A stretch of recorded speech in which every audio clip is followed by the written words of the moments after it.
All right, folks, welcome back to the Night's Watch. I'm Jacob. I'm Alex. And I'm Tyler. And Tyler, Yes. do you think we should put a broom like in a shadow box and like mount it in the bar? Because we just saw a fucking sweep. I think we should. We saw Actually, it. I have one. I mean, when you whipped that thing out, it seemed pretty. Yeah, there Pretty was a little appropriate. bit of snow left on the bar top. I had to get off. A little bit of dust. I think we should play just on a TV in the bar, just the scene from Anaconda, the one from the 90s, not the shitty new one. When John Voight gets fucking Anaconda. When he gets fucking strangled to death at the end of the movie and the venom sprays on his face. Just that scene just with the Avs logo or Nathan McKinnon's face superimposed. Yeah, 100%. Yeah. It was a constricting. We fucking strangled series. them. Have you seen Invincible? The cartoon? Yeah, the cartoon, yeah. Dude, did you watch the new season? It's on my watch list. Well. Don't spoil it for him. Okay. No, go for it. Well, I'm a big boy. I can handle it. so there's a scene where Invincible and Conquest have their rematch, and you expect it to be like a big punching, throwing back and forth, throwing each other through buildings. And then it turns out it's just like Mark slowly strangling Conquest for like 20 minutes. And it's like super brutal and uncomfortable to watch. And like his face is turning purple and like his eyes start fucking bursting and shit. And like, I feel like that's basically what Vegas did to Colorado. Yeah, man. I mean, slowly strangled them for going 4 games. into it, remember, like, all you read was Avs are going to win. Avs in 6. Avs in 6. Avs in 5. Avs might sweep. Like, Avs in sweep. oh, like. I want to shout out Mark Lazarus from The Athletic. He picked us, right? There's what, No. like three I people? want this is a bad shout out. He's like, it's going to be a sweep. Oh, the that's Avs, right. The Avs are going to sweep them. We looked at that list. There was a handful of people, I think, that picked maybe two us. or three. 2. Yeah. So every single writer at The Athletic picked the Avs. Everyone except for 2 people at ESPN picked the Avs. So let's take a step back and Okay. when they decided this was when the Avs were they were rolling, dude, and you can't blame them for choosing what they chose, but I can because I picked Vegas in 6, and we did too. Yeah, this podcast picked. we'll talk about what you Yeah. picked at the beginning of Yeah, the playoffs. you were very down on the team, young man. well, you know who else was get down? your On, pee-pee you know who slapped. else was down on the team? Kelly McCrimmon. True. Yeah, that's I mean- why he Yeah. fired the fucking No, coach. that's true. No, That's very true. true. But going into this, obviously we're the underdogs again, and I mean, I think the big thing is like, it's the Avs, they're going to beat everybody, and we've talked about it. I don't know if we talked about it on the podcast, the last one, but after we beat the Ducks, the Avs really didn't face any adversity at all. No. They played the fucking. That was a big talking point for us. I think They played the rudderless Kings, who had nothing. Let's be clear. Playing the Kings in the first round was essentially a bye week. Yeah. It was like 4 free Yeah. wins. And then they played the Kings are the worst playoff team in like 50 years. Literally, statistically, First the round worst. merchants. Yeah, literally, statistically, the worst playoff team to ever make the playoffs in the last 2 decades. That's crazy. And then they go play the Wild. They're like, that's gonna be a tighter series. Eriksson Ek's out. Jonas Brodin's out. The goaltending's not solid. They've been going back and forth between Gus and Wallstedt. So Kaprizov just kind of Kaprizov disappears. disappeared. Boldy But- was the only one that But was. you're, Boldy when and you're Quinn. when your Yeah. first line center is fucking Ryan Hartman, what are you gonna do? And so they Not faced score. nothing. They had that one game. I think Minnesota won game 1, right? No, the Avs won No, game it was 1. it was like 9 to 6. Yeah, Six, it was a couple crazy fucking games. Well, that was the thing, and that kind of should have been the first red flag for Colorado, right? If those kids Minnesota had 0 problems scoring on them. Yep. It was they could not defend McKinnon, and it's because their first line center was Ryan Hartman. Yeah. Yeah. They had nothing. They had absolutely nothing in the middle of the ice to slow down that attack in the neutral zone. No, and John Hines honestly did not. He's a bad coach. He's a bad coach. You know where Bruce should probably fucking go? No. Minnesota. Literally. He would make that team a fucking Yeah. buzzsaw. I mean, he would, but none of those centers are good enough to skate in the system. Well, Eriksson Ek is, but they Yeah. need good centers. But yeah, like Minnesota just eventually just started getting fucking railroaded because they had no response. Yeah. And then they're like, okay, Colorado's just gonna go breeze through the Knights. I'm like, you clearly haven't watched what the Knights have done to a rush chance team. Yeah. We talked about it. We've talked about it separately. Is like you're trying to just upgrading as you get into the Avs. Like you've got the young and very fast, but they're young and they're small. That in Utah, and then now you get to Anaheim, very fast but bigger and a little meaner. Yeah. And you still get through them. Now you're at the pinnacle of that. Big, mean, veteran, fast. These guys were built good for the playoffs. So far, good goaltending, built for the playoffs. But everybody forgets is that Vegas isn't built to beat the first round. Vegas is built to beat the Western Conference Final. Yeah. And this team at the end of the year, when you get to the end of the season, trade deadline's like, oh, Cole Smith and like, I made a post about it on our Instagram where a lot of Vegas fans were melting down at our trade deadline. It's like Cole Smith and Nick Dowd, that's who you got. That was one of the few things that actually gave me a sense of hope where I was like, no, that's actually super smart. Like, Nick Dowd. Because if you think about how we lost to Edmonton, it was other than Carlson, we just had no answer for their centers. It's the center depth. It was the center depth and not defending the rush at all. And like I hate to say it, but like it's kind of why they let Nick Waugh go. Edmonton ate us alive on the rush. Like Kasperi Kapanen, Vasily Podolskin. And they outmuscled us. Yeah, like that's a bigger team than people think it is. Yeah, they ran us over. And you know what? Kelly went. He got bigger and better defensively. And Cole Smith, I know he takes a lot of penalties, but he's been up and down the fucking ice. He's a mean motherfucker. Blowing through people. It's kind of inevitable when you're covering that much ice. And then Nick Dowd's a face-off Nick Dowd wizard. has been like one. Nick Dowd has been. Is this a crazy thing to say, boys? I feel like Nick Dowd is the best trade we made since we got Barbashev. Probably. Like I'd agree. Remember how? Marner's. I don't know. There's this other guy that was. Marner's technically a trade, but you know what I mean. Best pickup. I don't know. It's one of the best depth trades we've ever made. Because when we got Barbie, it was like, oh, Zach Dean and a throwaway pick, and we're like, oh, it's a depth guy. Ivan Barbashev's on our top line and looking fantastic. Yeah. And he's really turned it up. He's making $5 million a year for the next 3 years. Yeah. But those acquisitions coming into the Avs series, the whole thing was like, oh, Vegas is not fast enough. They can't keep up. I'm like, but that's not the point. They don't need to keep up with the Avs. And in game one, man, like that defensive, don't let them get through the neutral zone. They had nothing. They had every single game. Game three. Game 3 was a fucking clinic. When we were watching at the bar, I know I was like, you mean game 4 or game 4? Game three, the first period, that was a nightmare when they scored 3. Ooh, yeah. And but even then, I felt like we were all over them. But then whatever Torts did in the locker room between periods 1 and 2, it was the team responded and rebounded, and when I knew the series was over in game 3. You know what they didn't do? That was game 2. No, that was game 3. Was it game 3?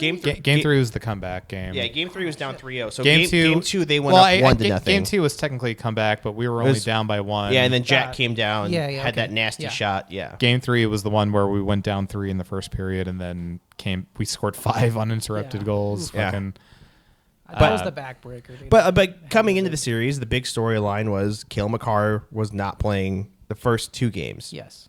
I mean, obviously, he was hurting. He did something to his shoulder. Stone. Neither was Mark Stone. We can't forget that. See, game 1, we were watching Did you know that Cale Makar didn't play? We were watching it at Lee's Family Forum in game 1, and I swear to God, every single minute you were probably at the bar. I was. Yeah, you're probably working. And every single just sentence out of the ESPN is like, did you know Cale Makar's not playing? Cale Makar's not playing. Yeah. And Mark Stone gets mentioned in the last fucking 5 minutes of the game when we're already going to win. And they got Devon Taves on the power play. You know that's Cale Makar's position. Somebody told me that Devon Taves was actually a really good defenseman. No. He got fucking turned inside out in that series. But their whole defensive depth got exposed. I remember people saying Sam Malinsky's amazing. Sam Malinsky got fucking railroaded by every single line he played. The Hurdle goal in game 3 was on Sam Malinsky. Yeah, that was Tomas Hurdle fucking turning him inside out and then scoring a backhand beautiful goal. Backhand, and it wasn't even like a close backhand. It was at the circles. Yeah, the hash marks, and it was just this rocket from his backhand in. That's very William Karlsson-esque. Oh, it was literally beautiful. But game 1, you go and you're kind of nervous. Okay, no Makar. And then the Avs played pretty well in game 1, and then we just they scored first. Didn't no, I think we led the entire yeah. time. Yeah, There was a stat. It was the first time that we had taken the lead and kept it like all series. Shit. Damn. Yeah. I mean, believe it. all playoffs. Yeah, and then so that was That's why we were so comfortable in Game 3. Yeah. in that game 1 when we won, the Avs had not lost a game at a playoff game at home the entire season or entire postseason. I think, in fact, they lost maybe all of 5, maybe 8 games at home the entire year. The Avs only lost 6 or 7 games at yeah 6 or 7. 6. How dare you, dude? Don't fucking. Gotta cut that out. Oh God. Nah, leave it in. But anyways, But they lost single digit games at the Bell Center, not the Bell Center. Sorry, at there's a Ball Arena. Ball Arena. They're close. They've only lost they lost under 10 games at Ball Arena, and then we take game 1 pretty eye opening, and then game 2 they led for 2 periods. Yeah, but it was only by 1, and the first period, they scored at the end of the first period. It was the first time in the series where I was like, I'm not worried. We were all over them. game. Yeah. Yeah. They were doing everything right. It did genuinely feel like a lucky break. But and you know how playoffs are. Usually you panic, you spiral. I wasn't panicking at all. Before we get to game 2, let's also forget what the lineup was going into game 1. Dylan Coghlan was playing bottom pair with Ben Hutton because Lauzon's still out. Yeah. And who fucking opened the scoring in game 1 of the Western Conference Final? Dylan fucking Coghlan. Our AHL call up. Yeah. Dude, Dylan. we've seen him in Henderson all year. I knew he was good, but automatically you're just oh, he's 28. He's in the AHL. He's not gonna, what I mean? He's a bottom 6 to AHL lifer. Dude, so I forgot his name, but the quote unquote Vegas insider on Spit and Chicklets, before game 1, he literally called it out. He's like, this kid they called up from Henderson, he's like, that's the X factor. And everyone's kind of rolling his eyes at him. He's like, no, I'm telling you, this guy, he can skate, he can shoot, he can. Dylan Coughlin's got a fucking howitzer on him. He was. Yeah. He was throwing bombs. In the AHL, he was unironically playing the wing of the power play 1 at certain points and just ripping it from the circle. Yeah. Basically until fucking Connolly came back. Yeah, exactly. Yeah. And yeah, he can fucking skate. And he's not small either. What this quote unquote insider said, I don't know if that's just his nickname. He seems to have a lot of insight, but he was like, Vegas is not letting this guy get to free agency. They are fucking keeping him. They're going to reconfigure that D position for next year. Mm-hmm. I think Dylan Coughlin's here to fucking stay, dude. Ben Hutton. I think Ben Hutton's up. He's up. He's gone. And then, we keep Korczak? Keep Korczak, but that's because he's on a deal. If you can trade him, you can trade him. But yeah, Coghlan was great. He's young. Coghlan opened. And you know what? I will say he played really well. Korczak had a good series. Yeah, he played really well when he came in. So When they put him in for Hutton, I was kind of like, are you sure? But he played big. He played smart. He had 3 or 4 points, I think, and and it was kind of a reminder that kid can skate. He's fast. Well, let's keep in mind they took Hutton out. Was that game 1 or no? It was game 1 when he ran into Coghlan crossing. Oh yeah, which led to a scoring chance, which led to the Nichushkin between the legs. So that's why Hutton got fucking booted. So, and then game 1 win, game 2 we were down 1-0. Going into the end of that game, before we won, Colorado was 42-0 or 52-0 or something. Oh, when having a lead going into the third period, or 42-0 when having a lead going into the third period. Yeah. And then they went. Well, they were 42-1. Yeah, they 42-1, and then game 3, they open it up. They just look like they're pissed. McCarr's playing. They look instantly better. When they went up 3-0, I was like, this is what I expected. Yeah, I was not surprised. That was game 3. Game 3. Or so we're talking about game 2? No, game 2 we win. Jack looks great. Barbie scored. Well, okay. Yeah. I did want to say real quick before we move on from game 2. I just wanted to point out that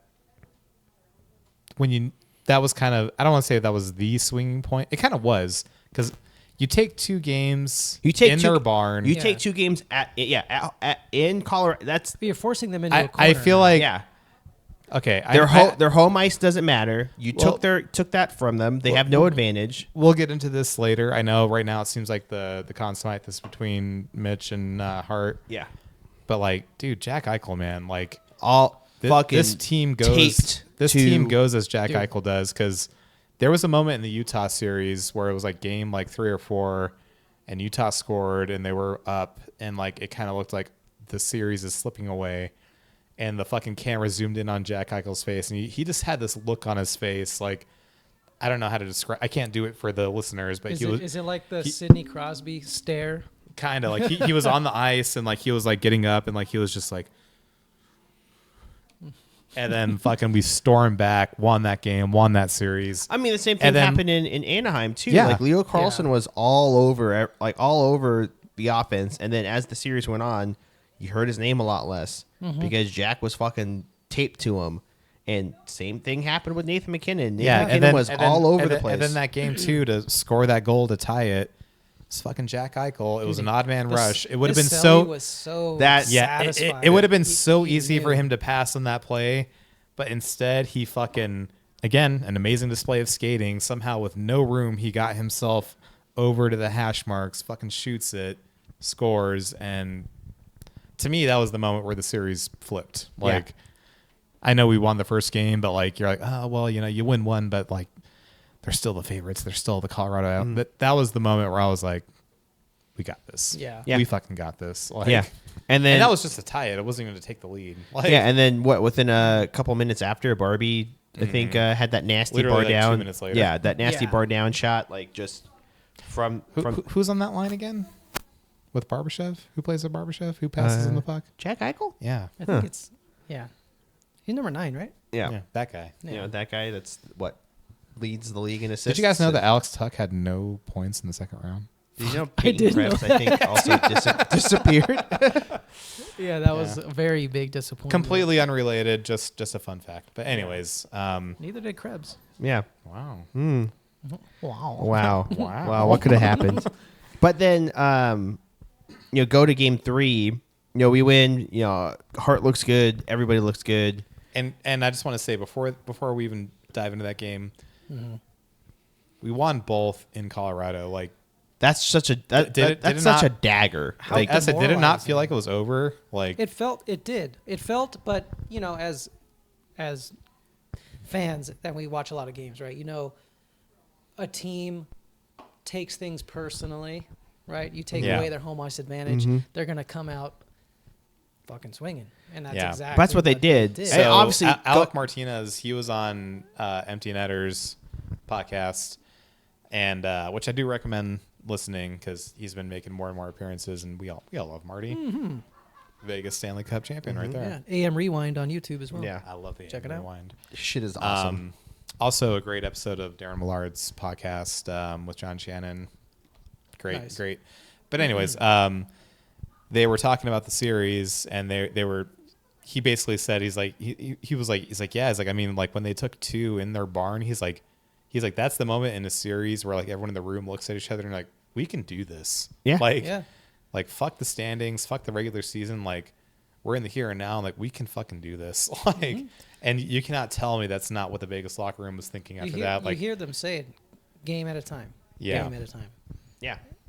And that's exactly what they did. They went out a game at a time, did what they had to do. But that being said, you're correct. Colorado came out fucking swinging in game 3. But I was at the game. Makar was in. Let's keep in mind. Okay. Oh, this guy was miserable that day. One line. This is probably the worst game day experience I've ever had. Well, for context, you guys got we went for free. So we went for free tattoos. We were in the sun for fucking 4 hours. No shade. Zero shade. No shade. They turned us away right when we got to the front. Like I tried to go to Shake Shack to get shakes for me and my sister, and like literally when I walked inside, I pulled out my phone and like my hand was like trembling. I was like, oh, I pulled up the front facing camera and I was like, oh my god. I'm like, I sweat through my hat. Like my hair looked like I got out of the pool. Like my shirt was sweat through. I wasn't even wearing my jersey yet. I was like, oh my god. Like by the time we get, then on the way into the into the arena, we run into fucking my old coworker. And I'm like, oh my God, this is awkward as fuck. Holy shit. It was just a whole ordeal. Yeah. And then, yeah. Well, it was hilarious to receive the text. After that first period, I was just like... miserable. I was like, I may or may not like cast myself from the staircase. Yeah. Luckily, I will you be on the didn't. news, boys. Thankfully, you didn't. So, yeah, obviously, game one, Makar's back, and their offense is entirely different. Or game three, Makar's back. Offense is entirely different. They're just putting it on. I will say, even there in person, so we sit on the side where Vegas shoots twice. One of the first shifts Makar took was right there at the dot. I was even pointing out to Bob, like, oh, that's Makar. And she's like, oh, okay. And his first touch of the puck, he fumbled it. Yeah, he did not look good. Ready. And then Barbashev came in and hit the fuck out of his shoulder. Yeah. And like that was kind of one of those moments where I was like, watch that. Yeah. Watch that. Yeah. She wasn't ready. One more game. And so it mattered, but yeah. And so obviously they go up 3-0, just kind of overall dominating, but like the team wasn't playing bad. Colorado was just getting the better of the team. Like, well, they came out. The Knights came out a little slower than they should have. Like, yes, but like at the same time, like, no, I agree. I don't like looking at it in real time. I didn't think we looked bad. I thought we had a lot of chances. Like Hurdle had a few chances, kind of foreshadowing for his big goal later. Also, Stone's back. Stone's on that line. Stone's back. Yeah. Stone's on that line with Hurdle and Sissons. Dude, when they called his name in the starting lineup, the building went fucking bananas. Hell yeah! Like, and then when he took his first shift, but it's so quiet in there. So quiet, dude. Empty seats, right? Quiet. It's not the ESPN fucking mixing of as the concrete is vibrating, mixing, just dropping the volume. It's doing this. You can't hear. Yeah. Like, oh no, we got to turn that down. Sure. Tyler, no, can't hear. Why is it so quiet in your living room, dude? It was crazy, dude. It was weird. Hello. But no, that's what it was. Yeah. As I'm sitting there with the concrete fucking vibrating beneath my feet, I'm like, it's so quiet in here. Oh, it's insane. Yeah. But no, like everyone was hyped to see him, and then what felt like in the moment like it could be a backbreaker was Pavel Dorofeyev. Oh my God. Oh yeah. So I know we ended up winning, so it doesn't matter. But even just from what I saw on the score bug, fucking, how is that not a goal? So how do they call that not a goal? In my opinion, the tap in, that was definitely a goal. Like, yeah. The way he did not touch his glove, even if it did touch his glove, it first ricocheted off his glove just a tiny bit, and then went onto his stick, and then tapped in. I feel like everybody agrees that. Yeah. But I don't know how ESPN fucking watched that for 10 minutes and said no. But if you watch the replay, I feel like if it was called good, Colorado could go back and challenge it because the stick was a little high. It was a little bit above the crossbar. But well, here's my thing, fucking, and I guess it doesn't matter because it doesn't matter. Yeah. But well, you know, we're revisiting the moment. Yeah. Yeah. If they want to call it a challenge. Go ahead and call a fucking challenge. You want to risk that was a good goal at the time. Power play. That was a good goal at the time. And like 100%. even fucking David Pagnotta during the Habs series at the end yesterday, he posted something. He's like the sentiment in the league right now is they really don't want to call back goals. That is like it has to be overwhelming to call it back. Watching the ESPN replay. Let's bring in Dave Jackson to explain how that's not a goal. Yeah, because that was game 3, and I was at my parents' house. It was a Memorial Day weekend, so I was at game 3, and like the way they blew it up multiple times, I'm like, I know Toronto has this view. Like, yeah, he's got a white stick and a white glove. It's kind of hard, but you can clearly see like a gap. Yeah, there's a gap between. It's not that hard. You can see the gap. His rightmost index finger, leftmost index on his right hand. It's not like he took his hand and punched it in. No, you can see it. But dude, the way it ricochets off the stick, you could see that angle. So everyone knows. Players that know that they put the puck in the net illegally, they don't celebrate the way that they celebrate. Yeah. Can I say one thing though? He hit it with his stick, and he knew. He knew, but one thing I'll also say, you know how they say Vegas is a veteran team? That's a veteran move right there. Oh fuck yeah! Celebrate like it went in. Yeah. Cast doubt in the minds of everyone. You have to. Just don't think twice. Just celebrate. Yeah. And so obviously it gets called off, and then right after that, what I thought was gonna be the backbreaker is that short-handed goal. Yeah. Just I think that's where I sent the text where I was like, this is without a doubt the worst game day experience I've ever had in 9 fucking years. Yeah. I think I was texting you too. I was like, dude, I'm exhausted. Fucking. I told you to go home. I was sitting there. You're like, go home. I was in my parents. I was in the recliner in my parents' front, like fucking living room, just fucking seething, just like Dude. just because the night before we went out to Arts District and we got fucking hammered the night before, just absolutely fucking just destroyed. So I'm hungover in the fucking living room watching this hockey game, just like, oh, I should drink a fucking beer right now. I'm gonna fucking lose my mind. So I'm at Chris and Jeremy's house. Yeah. Shout out Chris and Jeremy. Shout out. I'm in their couch, and there's like 6 other people there, and everyone's doing their thing, talking, and I'm just like laser focused, burning holes into their television. Yeah. The period ends. I go outside by myself, and I sit in a chair, and I throw the ball to Halia, which is Chris's dog, Chris and Jeremy's dog, and everyone's like, "Oh, fuck." He's like outside pouting. I'm like, "Yeah, I'm fucking pouting." It's like, are you okay? No, no. We're down 3-0 in the first at home against the President's Trophy winners, dude.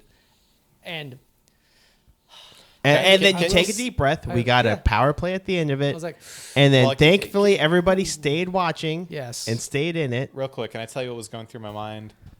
All I could think was 2024, the first round of the playoffs. We played the Dallas Stars. We won the first 2 games in Dallas. Oh, Dallas yeah. won 3 in a row. yeah. And then we won game 6 and then forced game 7 and then we lost in 7. Yeah. That was the nightmare scenario. So yeah.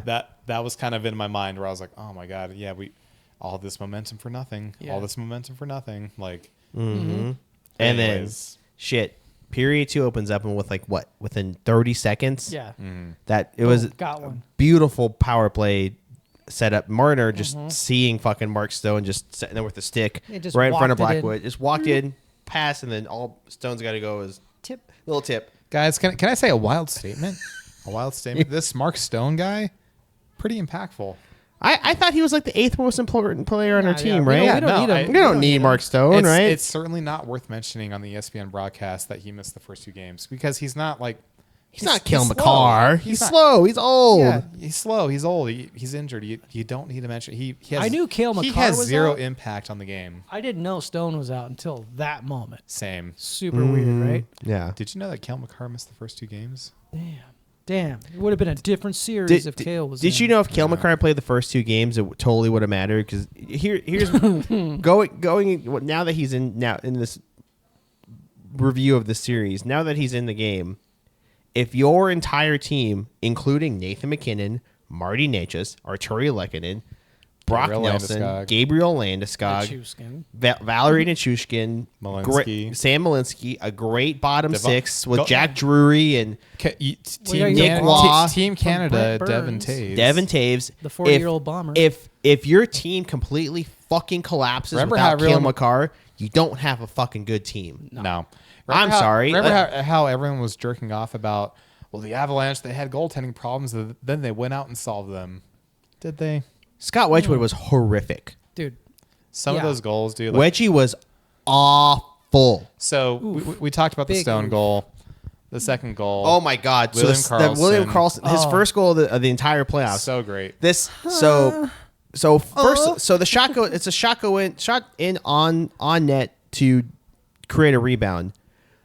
What Wedgwood doesn't do, instead of just going catch, he could have just reached out, cross, and caught it. He He it. turns his body, sticks his blocker out, and hits it Into the slot. into the slot. He could have done that into the corner. Yeah, right in front of him into the slot where his defenseman mishandles it.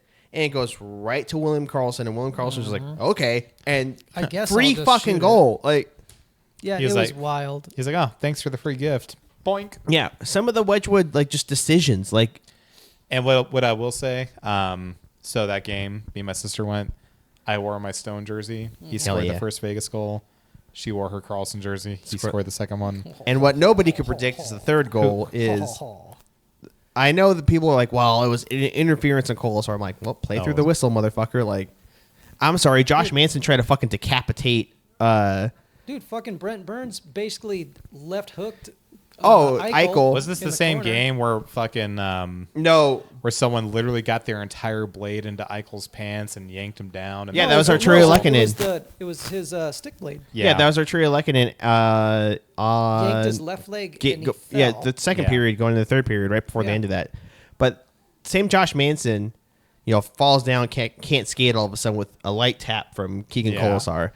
Same guy that launched himself headfirst into Barbie after he boarded him, and he launched himself headfirst again in what a funny in Colorado, and his whole fucking body's collapsed into the fucking boards, and then he's out of the game. He's shaped like an L. Yeah. He's literally it's like that Truba picture, but worse. Like he's completely fucking collapsed in, and I'm like, okay, Josh, you're not gonna get some calls for you, buddy. Like it's gonna be fine.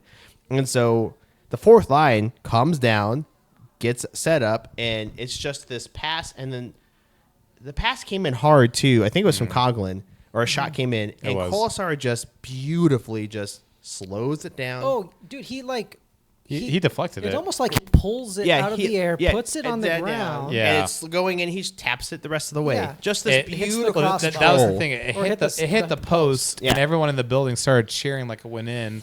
And even as I was watching, I was like, I don't think that went in. And then he just taps it the rest of the way. Yeah. Just tapped it in.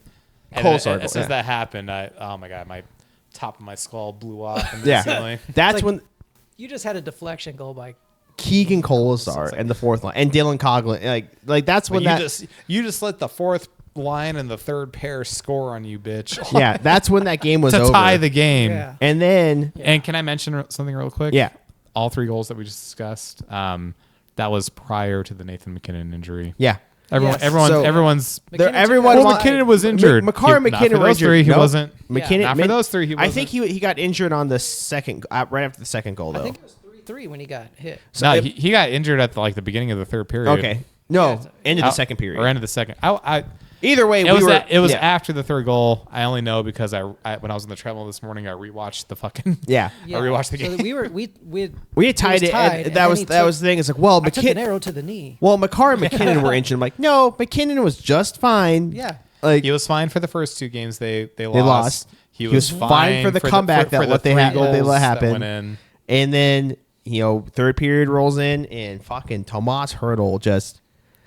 Beautiful the pass that came from the defense, and then that little stop, that little delay pass from touch pass from Stone. So that little slow touch pass from Stone, and then all Hertl's got to do is walk it in, and then just undresses Sam Malinsky. Guys, are you a deep team if you have Tomas Hertl and Mark Stone on your third line? No, not at all. Right? Like, we're not deep. I was just curious, but I don't think so.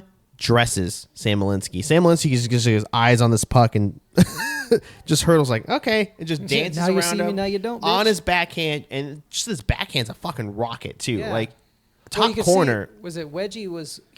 Wedgie came out pretty far too, but he was sliding over, assuming he was going to go to the far left side. Yeah, and it tucked in the right. Yeah, like he was already moving in the wrong direction. Yeah. The second Hertl crossed him over. Yeah, he went to react to it. Naturally, right? Yeah. But Hertl, he was like, I'll choose this side. Yeah. And then there was an empty net goal. Shit was over. Yeah. Something we didn't talk about, game one, the empty net, was that the 4-2 goal? From Nick Dowd. Nick Dowd. Oh, yeah. Outskated everyone. It went down all the way down on the ice for icing, and they thought they were going to wave icing. Here comes fucking Nick Dowd beating Devin Taves, beating every fucking... Avalanche player, and is 36 years old. 36-year-old Nick Dowd beats the entire Avalanche team and skates it out. Shit like that, that's why you fucking trade for that guy. Of heart, that is the definition of heart in a player. When you look at the stat sheet, it's just going to say, "Oh, Nick Dowd scored an empty net goal." You don't see the fucking play. When you see plays like that, you're like, "This is why we fucking traded for him." Yeah. This is what he brings to the team. I wish we could turn the clock back on him.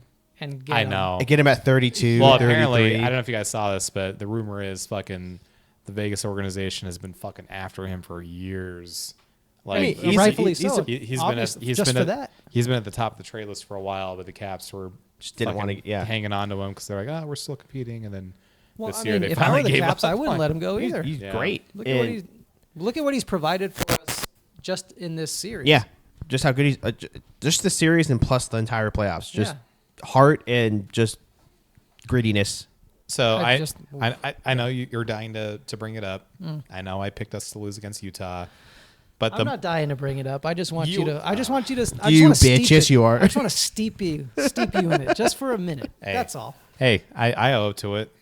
I owe up to it. And Jacob will lay in his sins. At the beginning of the series, I don't think that was a dumb pick. No, because going into what we were all very negative. Like, oh, can we get out of here? You know what? I don't do blind faith. I look at the evidence before my eyes, and at the time. Oh yeah, you're right. That's what the evidence was telling. Yeah. The evidence said that this team could lose. But I will say I will not. I will say the fault first you for that. I will say the first moment though where I was like maybe I was wrong was as early as game 1 when we were at Neon Brewing watching the game together, and when I saw him fucking screaming at Logan Cooley, I will fucking kill you. That was, and then for some reason, fucking Bittersweet Symphony was playing in the background. And I was like, that was such a. It's just one of the. Certainly not a logical or scientific or analytical perspective, but just that moment, the song, the blood on the jersey, the fucking look on his face, the point. I was like, "Oh, dude, we got this. We got this. Yeah, Like, it's gonna be dirty. It's gonna be dirty. It's gonna be. Oh, I don't know how, but we got this. Yeah. And then, you know what? Fucking. He's been great. If I can dunk on one thing was the fact that I thought Nick Dowd was a great pickup. Yeah. And then game 4, it opened up with. I mean, I thought this man was slow. Well, before we get to that, should we the mood before game 4? Like, I wanted to show up to the bar like in a black suit because I'm like, they're dead. Well, every It'd be like the African pallbearers. Yeah. Every clinching game that Vegas has had so far this postseason, it's just a death knell for the other team. You're not going to do anything. They're going to play their best hockey, and they're going to destroy you. And that's what they did to Utah. Like, that's what they did to Anaheim. They just put the foot on the throat. When they smell blood in the water, they fucking.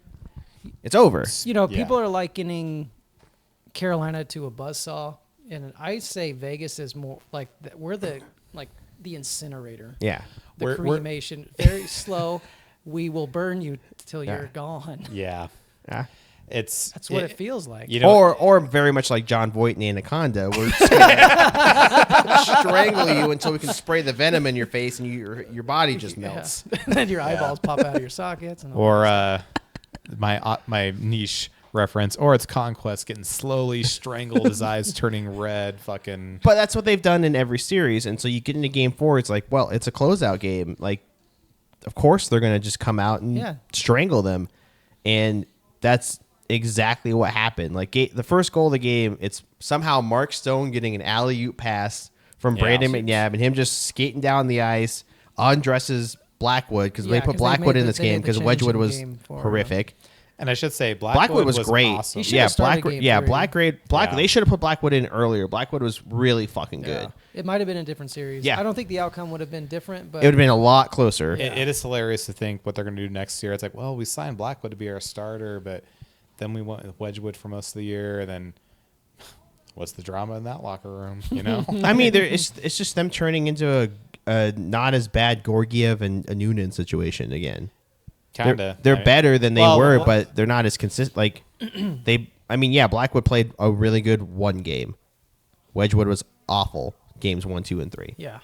And Wedgwood was pretty good, but we've seen Wedgwood not last and not be durable for an entire season on multiple teams. Bednar for a minute. Well, let's finish the series. So game 4. Well, we'll finish the series and then we'll do an autopsy. Yeah. So game 4 on our enemy. Game 4, Stone scores early. And then the rest of the game, it's very much of should I say it kind of felt like when Marner scored in Game 6 against Anaheim. Yeah. Where we're just like, it's over. Yeah. when we scored first, wrap it up. It was and the rest of that game was just very much they were just strangling, smothering. Yeah. Nothing that Colorado could do would matter in getting into the zone. I feel like the Avs pushed in the second, but like, dude, that third period. Clinical. I'm not exaggerating. Like that third period, like that might be the most flawlessly executed defensive hockey I've seen in my fucking life. Yeah, Like, there was no chance. I feel like we were No sitting at the bar, and I know I was being quiet because I was just like, I can't believe what I'm fucking seeing. Not because I didn't have faith that they could do it, but just because I was like, well, it's something that we haven't seen all year until the last. That's something I haven't seen in 9 years from any team. Even that cup team was. I could not believe, like, it was literally the second Colorado, including McKinnon, including McCarr, including fucking anyone. The second they got within 3 feet of the blue line, they just got fucking neutralized. Like, yep. And it was all 4 lines, because like all 3 pairs. Everyone's buying in. Yeah. Throughout the playoffs, it was like, I was like, oh yeah, we're really good at blocking shots. You're smart about getting in lanes. Like, it was just like, you know how the phrase "one and done," like, oh, one chance and done. They went like 25 minutes without it, like with one shot. I think. Yeah. Like, I think it was insane. It was dude. the second period. I have never seen such like perfectly, masterfully executed defensive hockey as I did in that third period. Like, and then in that third period, I was stunned. Cole Smith gets a beautiful little deflection stuck on the ice. Yeah. I look at it and it still doesn't look like it hits his stick, dude. Yeah. I don't know. That was from Coughlin, I think, right? Yeah. Coughlin. Smith gets a goal. Smith was the last guy to not have a point in the entire fucking series. Dude, and I still don't think he does. I but- don't know if he touched that, dude. But he scores. In those situations, I'm assuming someone with an HD angle in Toronto saw it and fuck. But at the same time, like, let him have it. exactly. I'm like, let him have it. But yeah, you Give get that everyone a insurance goal, point. 2-0. You know, going late. Yeah, then Landeskog I think scores right. they got to tip in, and then when they pull the goal. yeah, and then that last little bit is just complete suffocation. That was Eichel again. Back to Eichel and his complete game he's been playing. I watched the AM Rewind breakdown of this, and it was Eichel just slowly. Slowly McKinnon getting McKinnon stuck into the corner, and because he you can't see dance. McKinnon was trying to find a pass, back forth, and then Eichel every time McKinnon turned, Eichel gained another 6 inches on him, another 6 until he just had him on the boards, and he had to get rid of it because guess what? There's a clock still running. Yep. So you got to give it to somebody. Yep. And then who gets it? Coughlin and or Smith. Yeah. I think it was didn't Howden have it? Didn't I go to Howden? No, there was no Howden empty. Howden had the empty netter. No, Yeah. Howden missed the empty netter. Oh. There was no empty netter that game. It was 2-1. Oh yeah. You're right. So it scored it out to Howden or Marner. It scored out to Howden. And Howden missed. Yeah, it was just all the Howden two. had to do was take 2 more steps and it would have been in. He just kind of got it out to get it out. Yeah. But that's who you have on the ice too. Probably a smart play. Yeah, right. Yeah. But you have Eichel, Howden. I think it was Marner. was on the ice. You have he Tortorella's just not liked afraid to put in everyone a. was wanting him to shoot, but- Spit and Chicklets brought this up because they were like, dude, like, is Eichel like a top 5 player in the league? We've been saying this since 23. Like, yes. Yeah, Like, easily. Yeah. I saw that reel. yeah, and they're like, yeah, it's he's like fucking Patrice Bergeron. It's the 200-foot game. Barkov. They likened him to Barkov. Exactly, and it's like, and we have a good fourth line. You could have them out in that situation, but Eichel and Marner, they're just better at it. Like, they're two-way elite players, and when you're trying to ice the game to win the series, that's who the coaches trust. It's simple as that. Like The foundation that this empire, the GMKM are building, is built on Jack Eichel as the foundation. Yeah. Yes. Easily. That's their that's your number one center. You build off of him, and he was just so good. Number 9 in the rafters. Yeah, I mean, series ends right. We win 2-1 sweep. Yes. Nobody fucking predicted a Golden Knights sweep. Everyone's still stunned. And they can't stop talking about it. Honestly, I see people going, "Well, it was only 1-goal games, 2-goal games. It was close." I'm like, "No, it's not. No, it was not. If you actually watched the game, if you actually watched every minute of those games, you could watch the Golden Knights just smother the Avs. The as Avs never soon as had they a got a complete lead, game. it just collapsed. The only games they felt difference. They had felt one dangerous complete was period. Like, the only games they felt difference were like 1 and like the first 20 minutes of 3. Yeah. Like, other than that, like it was because even it was a clinic. Like game 2, like I said, they were up, but it was only by 1 goal, and like we were all over them all game. Yep. We just needed one to go in. Exactly. It felt like it was like a matter of time. Like, okay, like Wedge was going to let something go. Yeah. They saw. They had a ray of hope, and they capitalized on it. All right. So let me throw this out here. We'll go around the table here. What do you think either something Vegas did or Colorado didn't do? Like what was a key to the series for you? It could be goaltending, defense, offense, coaching, forecheck, whatever. Take your pick of what you would like to talk about. You can go first, Tyler. Well, it could be a VIP. I don't know if I go with the easy one. It could be an MVP player for you. I would say pick one for each team. Oh. Okay, so I guess we'll start with Colorado and what they couldn't do. Not necessarily what they didn't do, but what they couldn't do. We all knew that they're the offensive powerhouse of the league, right?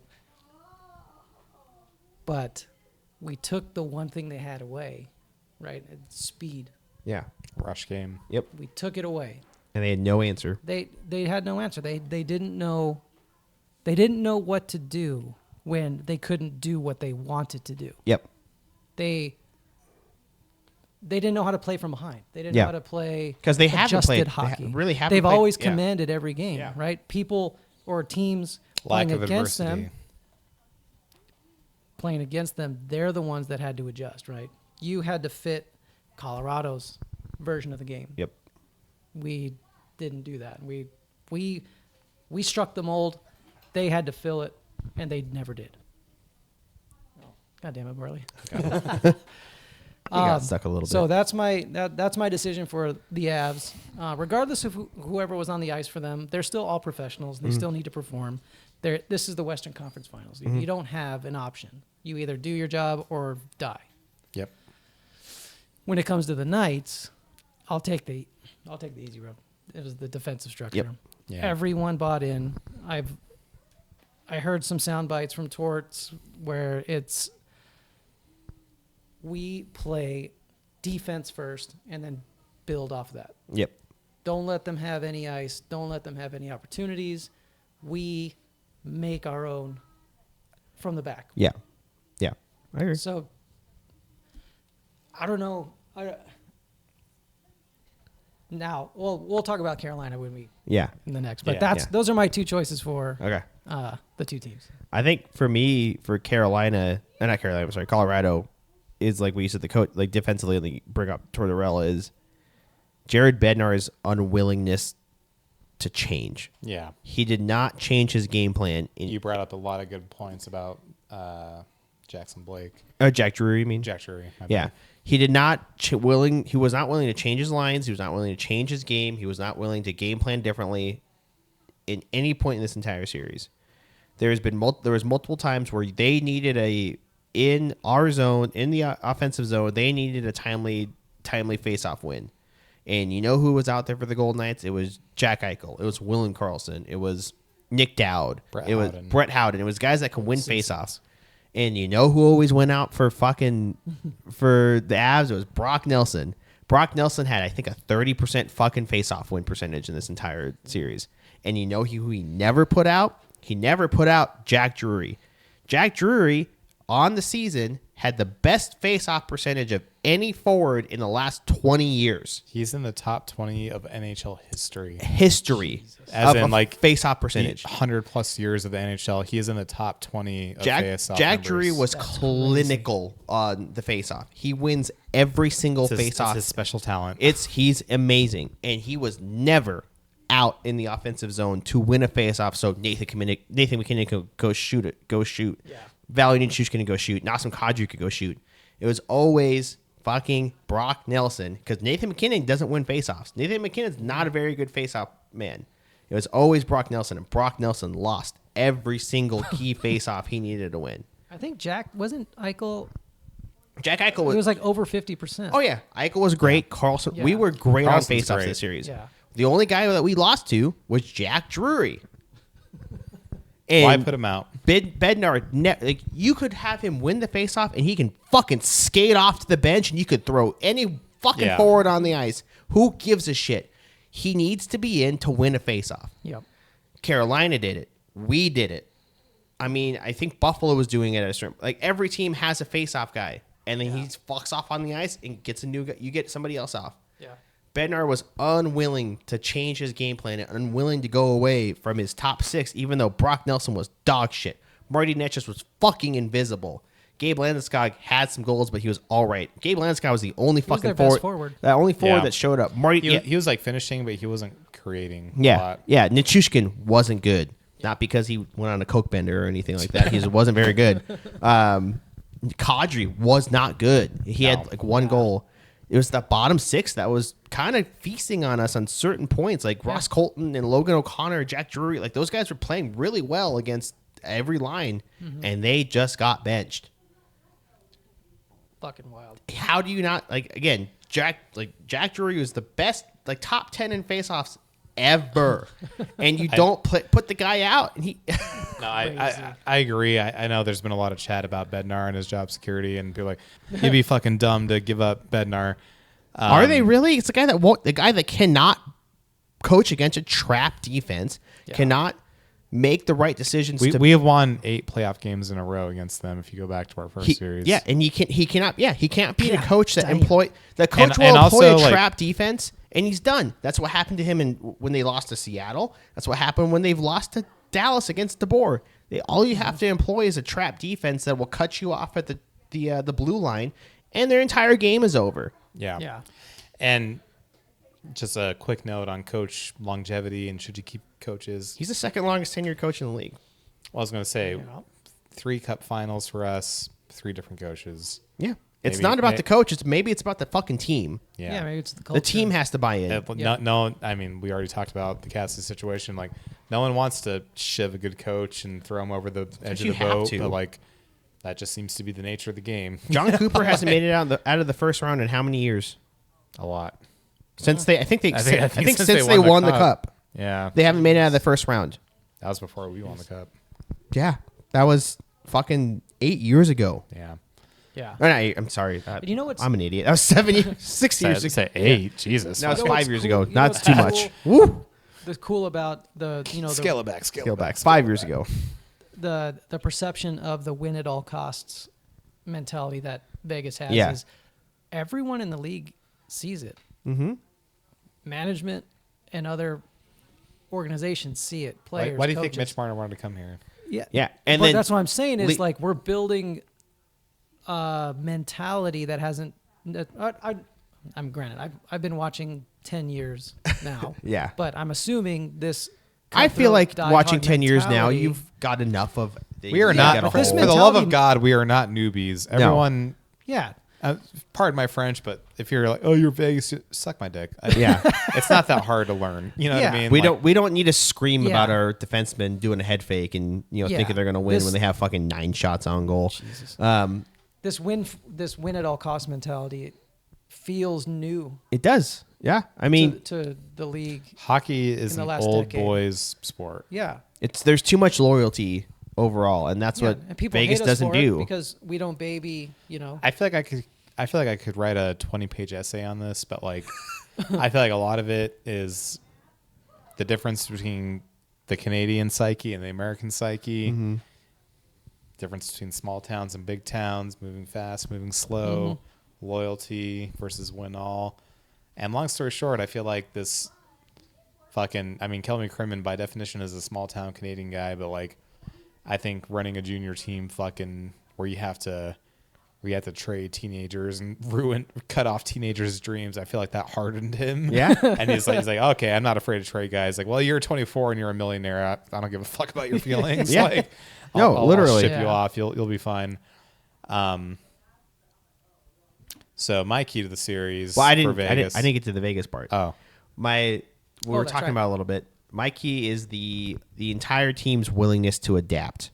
Yes. Mitch Marner's willingness to do everything. Jack Eichel's willingness to stop doing everything and just play good defense. Are you telling me Mitch Marner's a good player even if he doesn't score 3 goals? Well, he didn't score in game 5, 6, or 7 in the Western Conference Finals, right? Dang. Trash. What a... Oh. Fucking but don't need him. Won that trade. Don't need him. But try bleeding blue, buddy. Or gold, whatever. Leafs Nation. But the entire team's willingness to change their game at any given moment And then like the opposite of Bednar is Tortorella wasn't afraid to, in a key moment, switch the lines up to, make a change and to put the right players out there to give him a win or give something. So you never saw it when and then one other guy, fucking Dylan fucking Coughlin. Oh, yeah. Where the fuck did this motherfucker Dylan, like, the willingness to adapt and like just the confidence Tortorella had in a lot of these depth guys. Like after Cogs had that first goal in game 1 after we won, and fucking Tortorella's like, yeah, Dylan Collins a fucking killer. Like, like this guy's a fucking animal. I love the word that he used for him. Like, he's fearless. Mm-hmm. Yeah, you can see it on the bench. None of these guys are looking at each other with like. Like right? Like when Colorado went down and fucking Nathan McKinnon just stares at the ice and goes, yeah. These guys, they're pumping each other up. They're making sure, like, none of the guys are. There's no one who thinks they're bigger than the system. Yes. On the bench. Everybody shares the win, shares the loss, shares the situation equally. Yeah. Like you don't have. Everyone does the hard things, the small things. Yeah. Well, just look at the camera panning, right? Yeah. Where does the camera go when Colorado's losing? Nathan McKinnon. McCarr. They don't look at anyone else. Yeah. Where does the camera go when the Knights are winning? Dude, Literally even in everyone person on the from the bench. upper bowl in game 3, like after we scored the first 2 goals, like I was looking at the Colorado bench and like you could tell them like they're like uncomfortable. Even from that distance, like their shoulders are slumped. You could like feel the defeat. They're very still. Shoulders are slumped. I look at the Vegas bench. They're slapping each other. They're talking. They're chatting. Over. Yeah. They're like, on the game, right? They're like leaning into each other and like pointing. Yeah, they're talking, talking, discussing, looking at the iPad, doing all, Yeah, what was the phrase that they're using now? Coughlin, I think, brought it up, and it was John Stevens. I think it was It's like a kind of jump off of Hurts to win. It's a I know. No, it was Dorothy. It was the first one that said it. Dory, yeah. Because someone pointed out that big shot block that he had. It was like, oh, that looked like it hurt. And he said, like, well, it hurts worse when they miss or when you miss. Apparently, this was it was a locker room. It hurts worse when you don't. It hurts worse when you don't. It hurts more when it goes by. It goes by you. Yeah. Whatever. We get the idea. That's the thing. But that's the thing. Every single forward is laying out to block a shot. Every single forward is real and quick. Credit to McKinnon for taking that. Oh yeah, that absolutely. Shot. Dude didn't have to fucking do that. No, yeah. No one's doubting McKinnon's a fucking competitor. Yeah. A little too psychotic, but he certainly competes. He's the dog. But quick shout out to John Stevens. Martinez, he was the defensive coach in LA when they won their cups. Right. Yeah. Comes to Vegas, wins a cup. Yes. About to win another one. Yeah. Wow. And Marty was talking about, he's like, that is hands down, without a doubt, the best coach I've ever had in my life. And if anything, if we win the cup, this is an off-season discussion. My only worry is like he might get a head coaching job somewhere. Yeah, he's just been so good for so long. Like, yeah, he's great. No, we keep him. Attempt to. Like, come on, man. You want to get your name on that cup a 5th time or a 6th time? Like, Yeah. Come on, man. Come on, man. We got school tomorrow. But like everybody's sold out to win. Like this is like the team from this team 2 months ago, even just 2 months ago, fucking April. Yeah. This is a completely different team.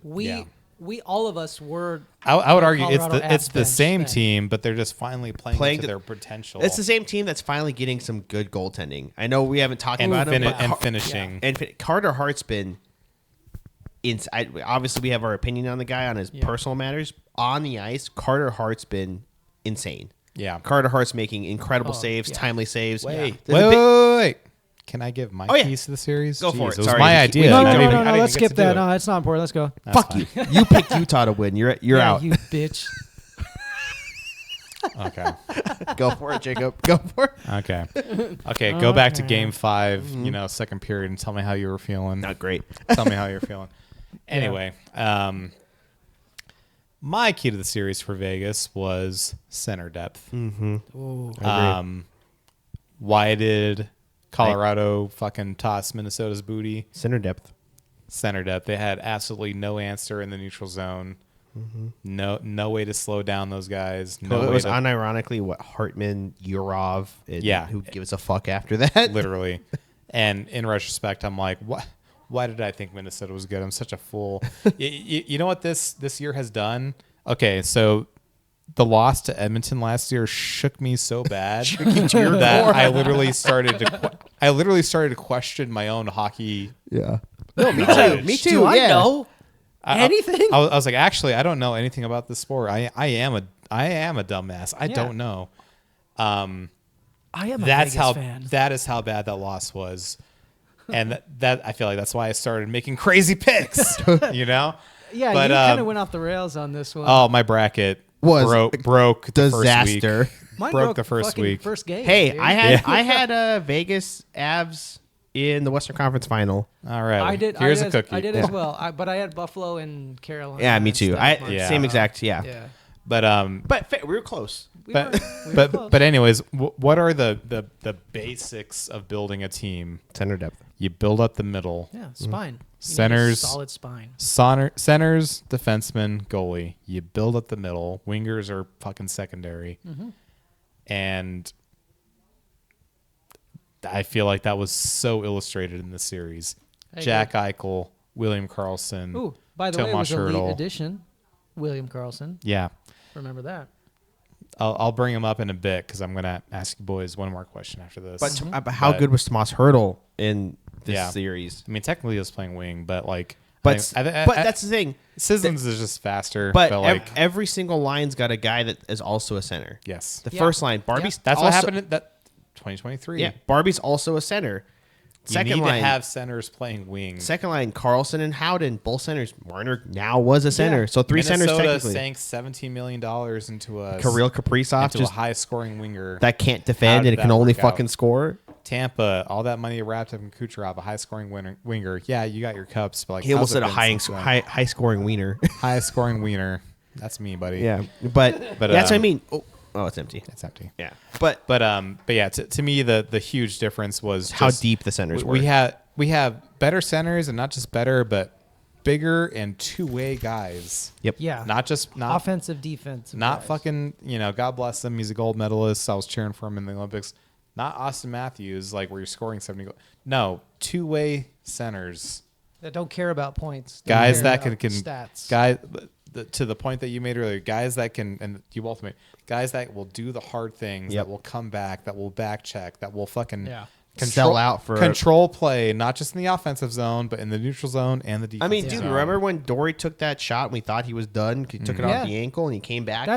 That's a winger, dude, in a shot block. Yeah. Jack Eichel's selling out to block a shot. Mitch Marner's selling out every single forward. Everyone. And not just, but the center depth. Yeah, Colorado wasn't ready for the centers to match up to their centers exactly. Yeah. And then I thought the top line was going to carry him. Exactly. And then to that point, if I had a reason for Colorado as to why they lost, I would just say, how do I phrase this? Lack of adversity faced, mental weakness. Fragility? Yeah. Mental fragility? Yeah. They never in one... They got shook. In one single game, the entire 9 games they played before, had they ever were ever down. Yeah. And meanwhile, Vegas, we literally lost more games than we won. How many times were we behind? Yep.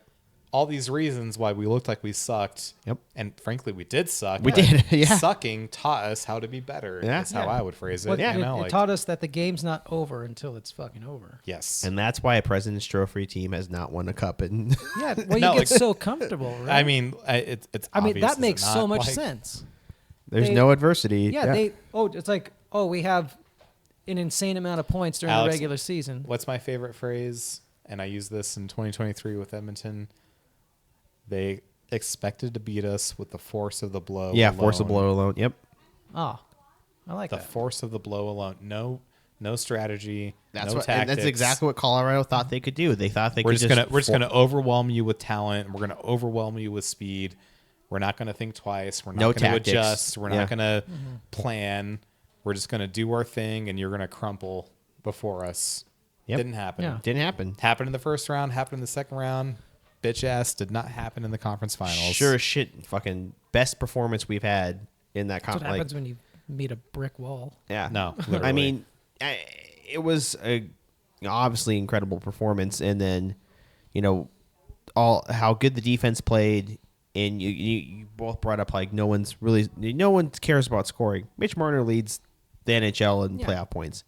Jack Eichel's number he leads he leads the NHL in a lot of categories. Jack Eichel's number 2 in points. Dory for power play. Jack Eichel's number 1 in assists. Howden, Dory are tied for first for goals. Real quick, I don't know where we're at in time. 105, we got plenty. Okay, so I think 2 main topics to hit. Obviously, preview against Carolina for the finals.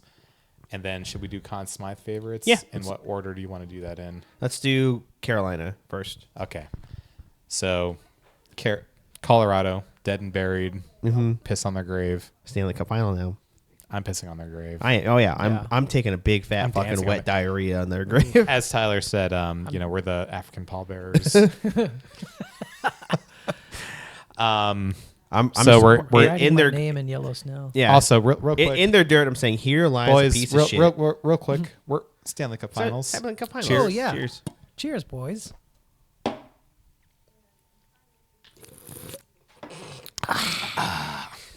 Slurp it down. Just so the listeners know that we did actually drink. We did. Yeah. And we do. No, they're probably listening to me talk like, yeah, that fucker's drunk. But fucking grow up hair and quit being a fucking it's Protestant. Sports. It's Have hockey, and fun. we're you Gen Z nerds. You need to Last time you drink watched more. a hockey game sober, dude. Dude, these Gen Z nerds, they need to drink more and they need to have more sex. They are fucking have some fun. Fuck Puritans. yeah. But anyways, 'cause we're in the fucking Stanley Cup Final. Yeah. third time For in the 9 third years. time. Third time in 9 years. That's a 33.3 repeating chance, Yeah. boys. Dude, Every year. We have a chance to win it more cups than 9-3? 9 is divisible by 3. When's the last time we had 9-3? Oh my god. We beat the Panthers 9-3. Dude, wait a second. There's some kind of You're numerology fucking- going on You're killing here, me man. right now, dude. You're blowing my mind. Hell yeah. But yeah, we can circle jerk the team. It speaks to the ownership. It speaks to honestly, the GMs. It speaks to all that. This but is the time of year where you're fucking allowed to do it, Yeah. Yeah. right? It's not midway through regular season. But Tyler, have you considered that the ratings are going to be so bad? Yeah, because Montreal would have definitely fucking killed the ratings, right? Yeah, dude. If the And the Canadians were in, Avalanche, right? yeah, dude. I don't know about you, but like Avs, Habs, that would have been the dream matchup for me personally. Because No, the Golden dream Knight matchup would have been Edmonton and Habs. the Golden Oh, Knight I would have killed myself. would not have watched. No. Well, the Golden Knights are evil because they signed Carter Hart. Yeah. We'll just forget that the Avs had Val Nichushkin, who had a drugged up Ukrainian sex slave in his hotel room. Right. Well, But, let's put that aside. Okay. Sorry, I've had a few beverages. But Yeah, let's going into this compartmentalize. finals, it's Knights and Canes. Obviously, Canes have been a long time coming. They finally they finally won an Eastern Conference final. They did not have to play Florida in. Yeah. I unironically was thinking when I was like, this, if they have a chance, It's now this year. the Panther, the boogeyman is gone. This is your one chance, and you know what? Credit to them, they took Yeah. it. They took Yeah. it. They took and, it. And they And, capitalized on that it. game one, Montreal was riding high from that kind of a dominating game one, and then Carolina just went, okay, fix the game plan. We were a little tired, and just closed the fucking It was like a Venus Anaconda. flytrap, just like went. I would say that the collapse of the Montreal Canadiens is almost as entertaining as the Avs collapse. From I would agree from a tactics perspective. Like, how did this obviously, team like, just fold like fucking origami? well, because I would say for the Avs, it was like all about the President's Trophy, they're unstoppable. But just from a pure hockey perspective, no, I agree. That was pathetic. Like, whoa. They set boy. in Especially after that game one, they won. I forgot what the score was, but they ran up the score. Then it was a true gentleman's sweep, right? Yeah. Well, games 2, 3, and 4, the Canes held the Habs the fewest 3-game shot count in in Stanley Cup history. I believe it. Wow. I think they had Actually, they had I less forgot the shots. name. They had less shots than the Canes did in game. They had less shots for those 3 games than the Canes did have in a single game. I forgot the page, but there's a big hockey stats page on Twitter, and they posted it was towards the end of game 3, and they're like, "Hold on, but we think that this might be the most lopsided series in playoff history. Yeah. And they crunched the numbers, and it turned out, I think it was the second most. Yeah. I don't know what the first one was. I think it was from like way back in the day. Yeah. But like the point being, like, this was a historically lopsided, pathetic, embarrassing collapse by the Canadians. Fuck you, Habs. I hate Habs. Oh man, we were like gearing up for an Abs. I was gearing up for a Knights Habs final because I was gonna be the most toxic fucking. I was trying to will it into existence because I was like, oh my god, like one, it would be revenge for 21, and two, like it would just be exactly the most toxic fan base interaction you could imagine. Oh my god, I was kind of waiting for it because I remember I was kind of hoping for it because I knew we would beat them. Yeah. I know I don't know if we'd beat Carolina, but I knew we would beat them. I vividly remember Like, after that series that we lost in the bubble, and you calling a Habs fan on Reddit an inbred fur trader, and you got banned. I got banned. Got banned for like a week. Jesus, dude. Wears that shit like a badge of honor. Literally. Fur trader. Yeah.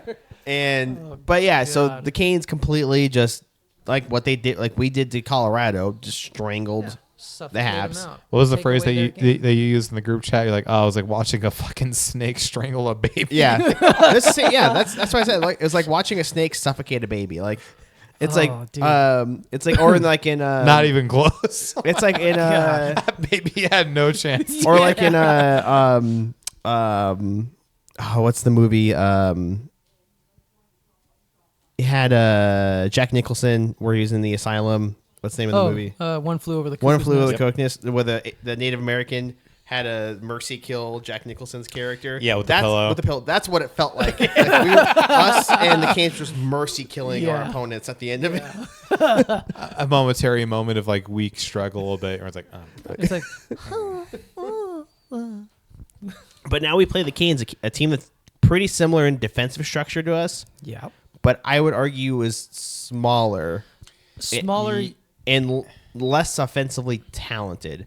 Although Freddie Anderson's been playing out of his fucking mind. I think It's going to be a everyone has been goaltender saying match. This is going to be It's who's going to give up a goal first. comes down to goaltending. my first thought is this matchup. I want to talk shit. There's a lot of people saying like, no one's gonna like this final. That's all rooted in Canadian saltiness. It's all rooted in Gen Alpha, Gen Z can't fucking pay attention for 30 seconds. Yeah, because they want to see goals go in and high flying. Yeah. This is going to be a defensive fucking. Just I was gonna say I will say I feel like this will be very boring for anyone that's not a Vegas or a Canes fan because I feel like it's going to be like 14 shots on goal per team per game. Yeah. It's going to be a tactical masterclass. Like the final game's going to end in it's going to be 2-1. Yeah. This is a chess match. Yep. Yeah, it's going to be a 2-1. This is fucking Bobby Fischer versus the Russian guy. Whose name I don't care to So, remember. Over under 20 goals. Under. I think it's going to go under. It's going to be 2-1 games, 1-0 games. I'm taking the under. Yeah. Under by a mile. Yeah, it's going to be collectively maybe all of 15 goals this entire game. I honestly think. But yes, this is going to be a grind fest. Yeah, I will say though, like, I think it was Jay Fresh, but it's going to be close. I honestly think it's someone close. else, a big hockey account, they made a tweet and people got mad at it. It's like this is the true puck knowers fucking final. Yeah, like if you have actual hockey knowledge and if you can actually follow the game and appreciate tactics, like. This is your dream matchup. Yeah, this is a tactical dream. Like this, Well, these are two teams that tactically have progressed through the playoffs. Tactical. Remember how we were worried about Anderson and Hannafin? How good have Anderson and Hannafin been? That's the thing. Like they've kind of like if you look at the score sheets for each game, like they are still kind of low key on the ice for a lot of goals, but at the same time, like. They're so fast and so good at moving the puck that they're also on the ice for a lot of stuff the other way. Yeah.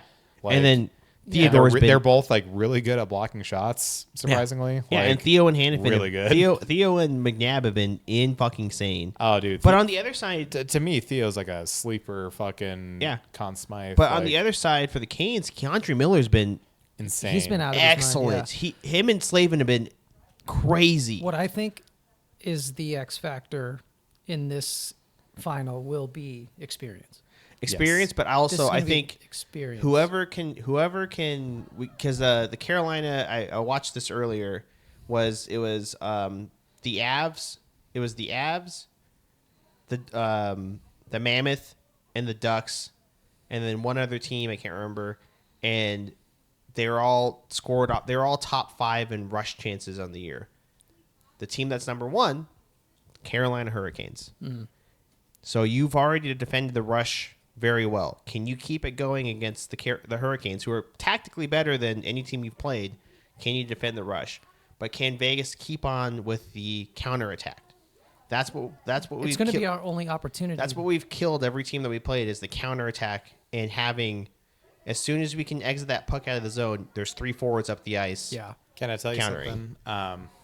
Let me do a John Berthel. Let me tell you something, man. Let me tell you something. I think we can. I think these playoffs have been like weirdly situated to like set us up for this final. I think we can neutralize rush chances for all the reasons that we did it against Colorado. I think our centers are bigger and frankly meaner. So much like Colorado, for Carolina, this is the biggest and meanest team that they played. They buzzsawed Ottawa. They buzzsawed the Flyers.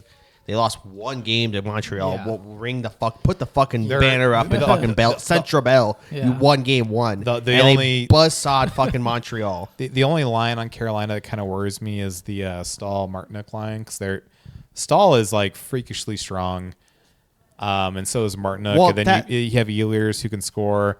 That line might be a problem, but at the end of the day, like, I'm not worried about fucking the top. No. Like The stink. Sebastian The stink. and don't get me wrong, they will score. They will Yeah. score some big goals, and I'm They'll sure find a way, yeah. people will fucking dunk on me for saying That this, stink- but like over the course of a series, Yeah. I think we can get it done. That Stankoven Hall Blake line is really good, but the reason they've been able to be Hall's really a big body, and he's kind of a prick. The reason they've been Yeah. really good is because Hall has been able to bully the other team. He's not going to They bully. can't He's not going to us. bully The thing is also you can bully the Habs because they're all fucking young and pussies. Like, sorry. yeah. So they haven't.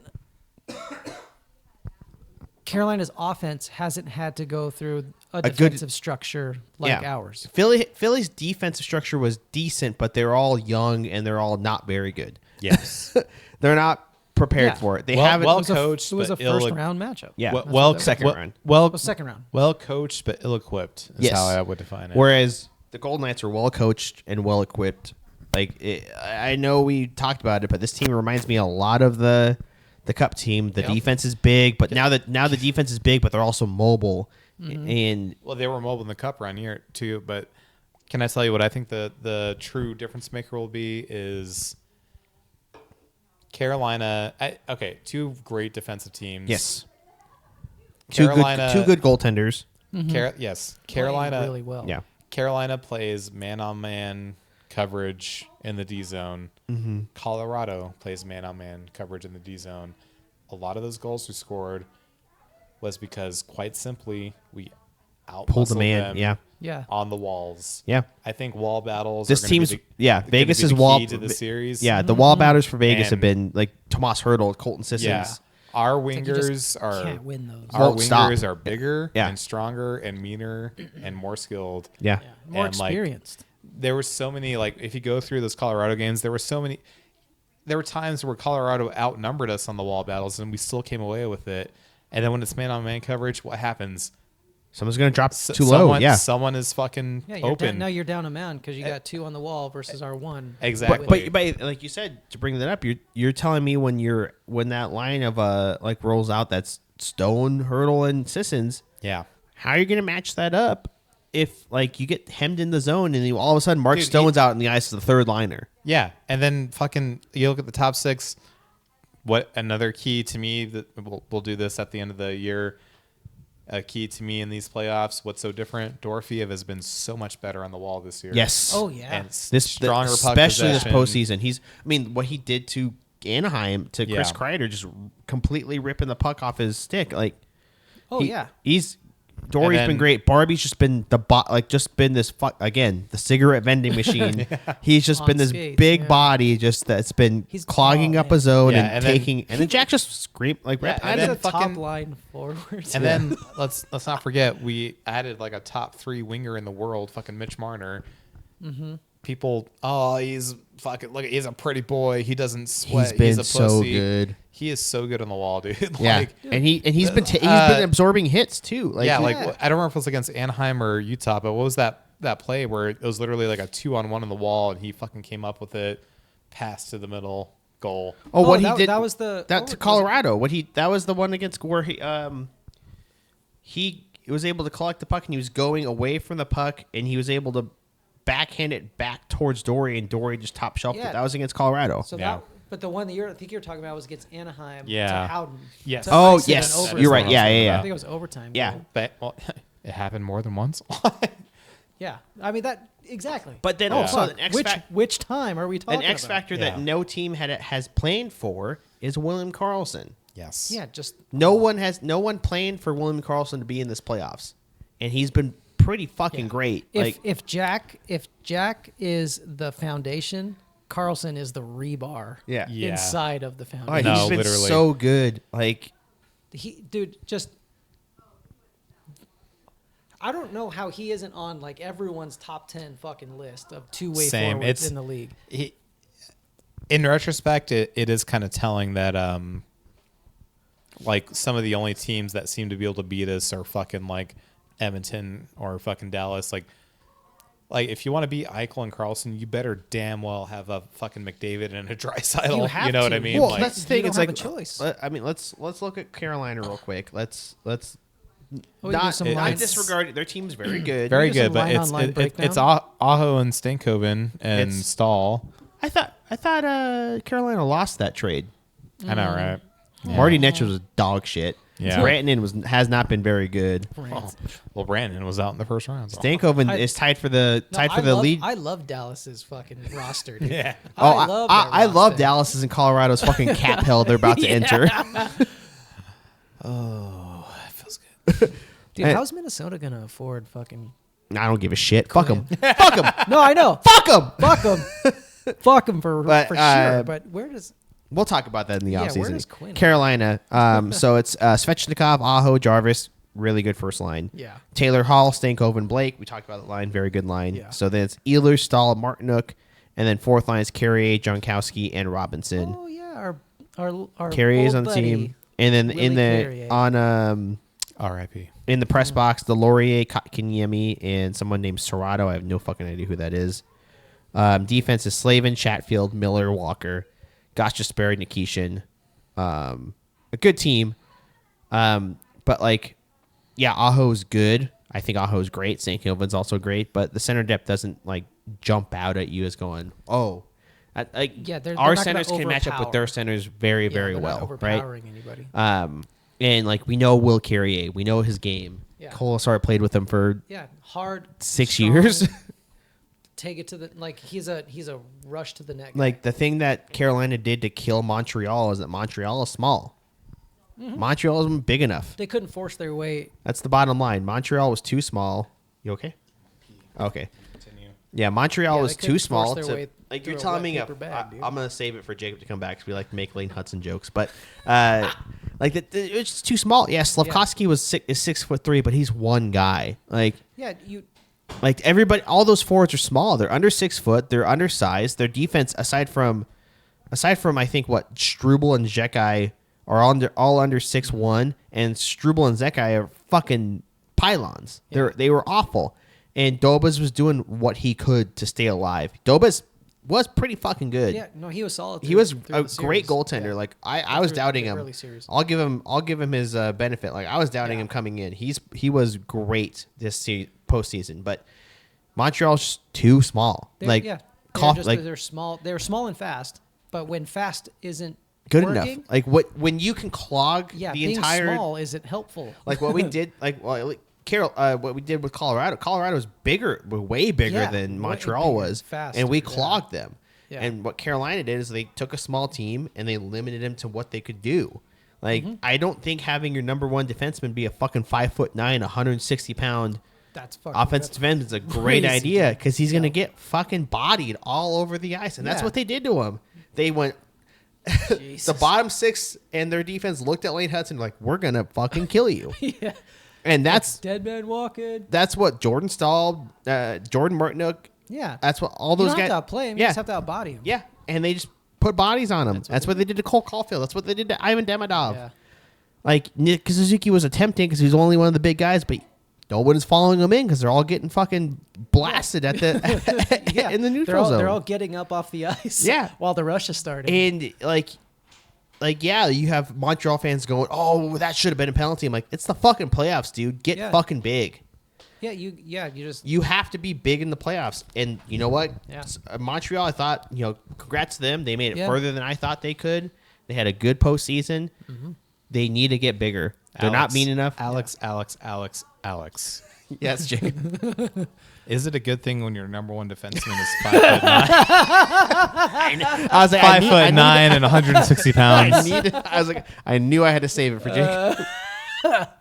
Oh, jeez. Like, I was like, we're talking about like, their two biggest defensemen are fucking awful, are pylons, and that's why Carolina mowed through them.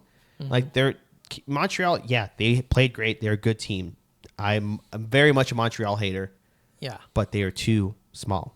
Bottom line, they are too small. They need to get tougher. They need to get bigger. There is I don't know if you were watching the game. There was a they cut to it where I think it was Jarvis was like against the Canes bench, and Alexander Texier could have just driven him in the bench. Wouldn't get called. Just put a body on him. Yeah. Get him, make him feel bad. Set the tone. And Texier just went to line him up and just skated right by him. And I'm like, hit him. Yeah. Like, I don't give a fuck if it's a penalty. Hit him. Put him in the fucking bench. Yeah. Yeah, dude, if you need fire. Man. Show him that. Send a message. Show him that you're there on the ice and you should be afraid of me coming towards you. He did nothing. I'm like, well, the game's over. Yep. It was 1-0 at the time. You could tell the heart. Yes. There was no heart left. But let's get back to Carolina. Yes. It's always fun to dunk on the Habs, but we're not playing them because they suck. But that's what. Speaking of that, I wanted to preamble what they faced. Yeah. Not very good teams. This very much mirrors what Colorado went through. I agree. They have faced no adversity. They faced an undersized team. If Colorado played, let's just say for whatever reason, if Colorado played Montreal, they would have gone through them. They would have rolled through them. Yeah, Colorado would have had the same path that Carolina did. Yeah. Bottom line. Yeah, exactly. If Colorado was in the East Conference, they'd be where. It's when you hit a grinder team like we are. Like Carolina, it looks good. It looks cute playing against these teams, but they haven't played like. Oh, everybody's like, oh, the Atlantic's so good. The Metro had so many points. I'm like, yeah, because they fucking score too much. They don't play fucking defense. If I have a hot take on that, I'm like, the East is ass. Everyone was acting like it was good this year. Like, no, this is just like this is a group of like 14 mediocre teams fucking dunking on each other. Yeah. You know what I mean? Yeah, forgetting totally. how to play defense. Yeah. But so Montreal now plays. Like, okay, when you're playing against mush, you can rack up your points. Totally. Everyone was just taking turns. Whatever. Yeah. But Montreal's now playing the best defensive team they've played. Carolina. I mean, sorry. That's my hope. So we could have just fucking dominated Montreal. That was the final that we all had. But Carolina is now playing the best. Think of the ratings, Alex. Yeah, the ratings. Think of the ratings. Someone please think of the ratings. I like how. Someone please think of the ratings. What'd you say? Like you love how everybody's now like an accountant. Yeah. I said it's time for every salty Canadian fan to pretend to be an accountant for the front office and talk about ratings. Yeah. And like I said, when I posted that online, like moths to the flame. Yeah. But yeah, Carolina is now playing the best defensive team they've played. And I think it's going to be tight. I do think it's going to be a tightly played series. You shouldn't count Carolina out because you can't stop. I can't stop. There's a reason they're in the final. Yeah, too. they've got good players. They've got great goaltending. Let me make one thing clear. I do think Carolina is the best team in the East by a easily. fucking mile. Oh yeah. And they showed that. Oh yeah. They showed that absolutely. And I do think they're the best or second best or third. They're in that top tier of teams in the league. Like Oh, I'm not kidding myself here. No, no. This is not going to be a pushover series. No, this is going to be a true as I think it was Jay Fresh or whoever said, this is a true puck knowers final. And you said it too. You're like, this is gonna be a final that is gonna make these teams hate each other. I want to see. Oh, speaking of that, by the way, boys, where was the fire in any of these series that we played between these teams? Yeah, it got scrummy every now and again, but there was no real, like, I want to fucking kill you, except from Nick Dowd.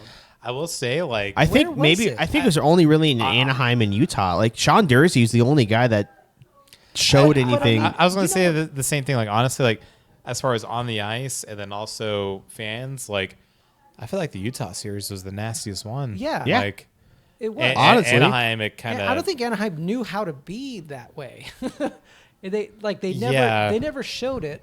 And then Colorado and it's so weird didn't have it at all. Brent Burns showed a little bit of it.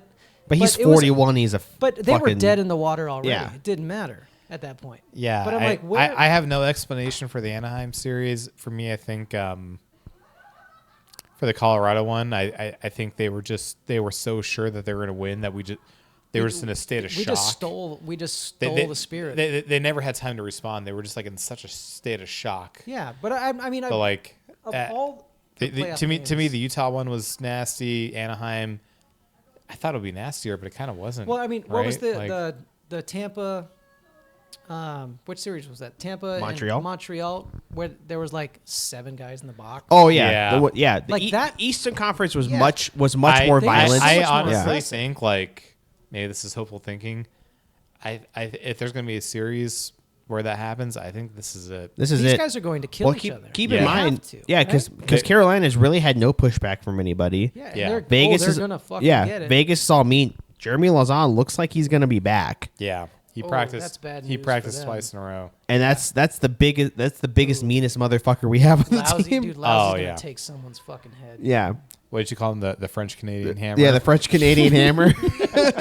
We haven't had a French Canadian hammer in months. Like, and unironically, and like, I think everyone forgets that we haven't had Lauzon in the lineup. Well, it's one of those things where it's like you can't pretend that that's the same as. I'm like, okay, obviously he's not fucking Cale Makar, but if you're gonna tell me that does not make a huge difference in our team, Lauzon's a massive deterrent. You don't know puck. Yeah, you don't know puck. People know when he's on the ice. Yeah. Oh yeah.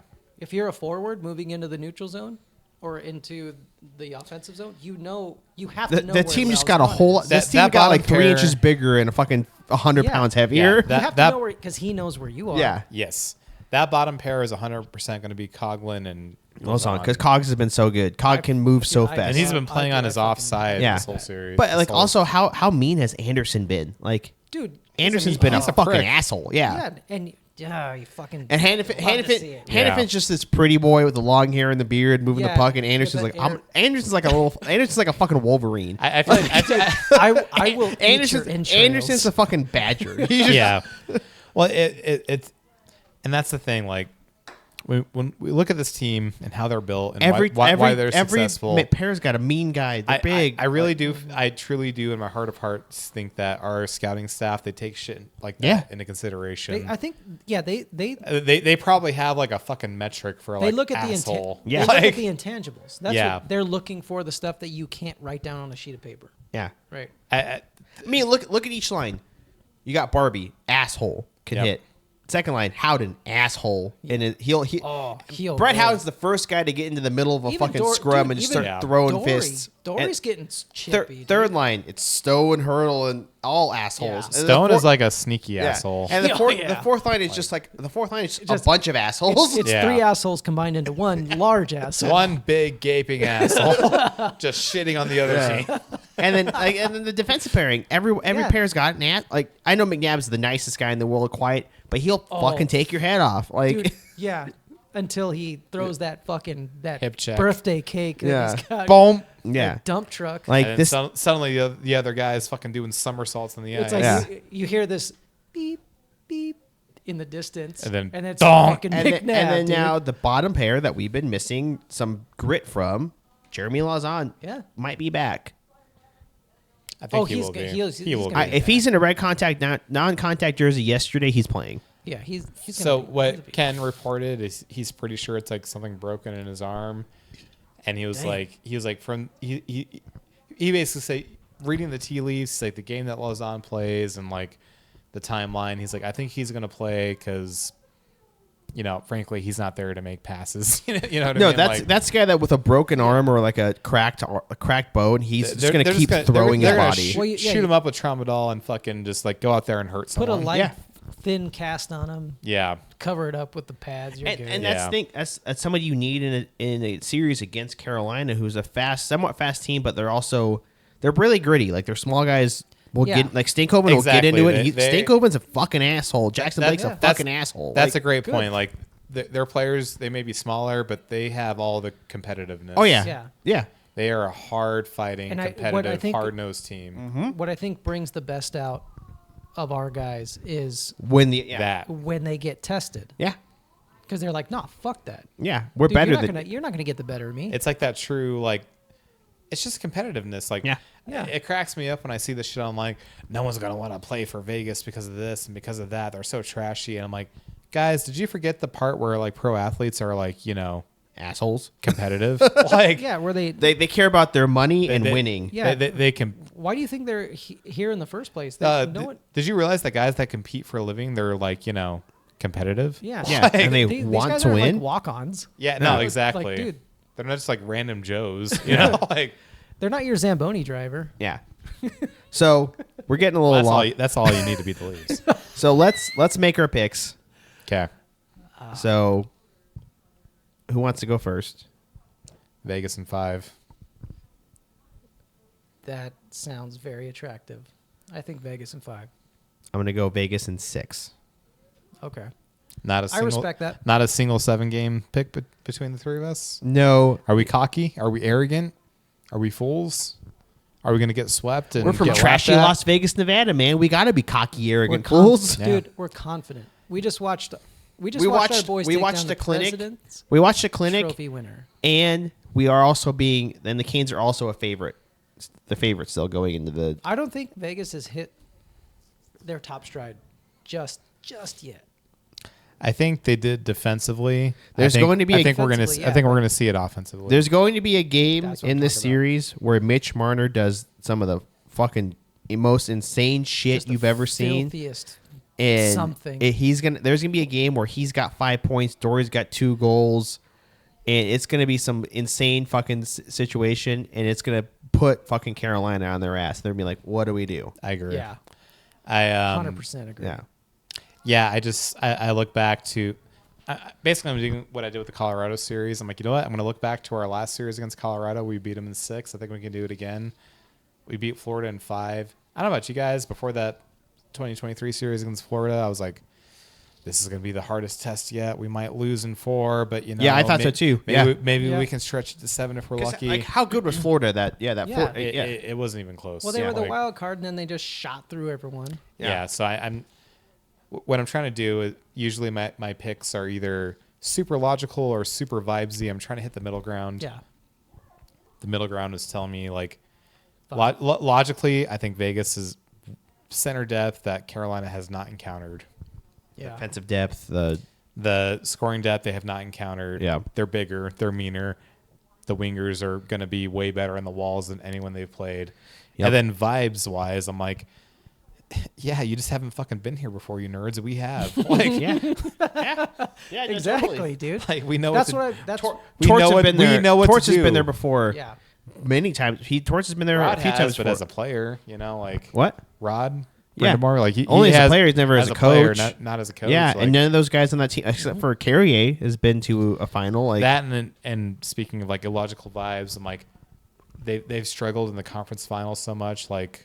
But they struggled when they met a team that played the same game as they did, just did it better. Yes, but also like, was this dominant conference finals like in their minds subconsciously? Was that their Stanley Cup Finals? Yeah, you know what I mean. Mm-hmm. Yeah, that was the goal that they could. You know what really kind of like told me that they weren't ready for the Stanley Cup Finals is when they interviewed Rod and they said they were asking about the Prince of Wales Trophy.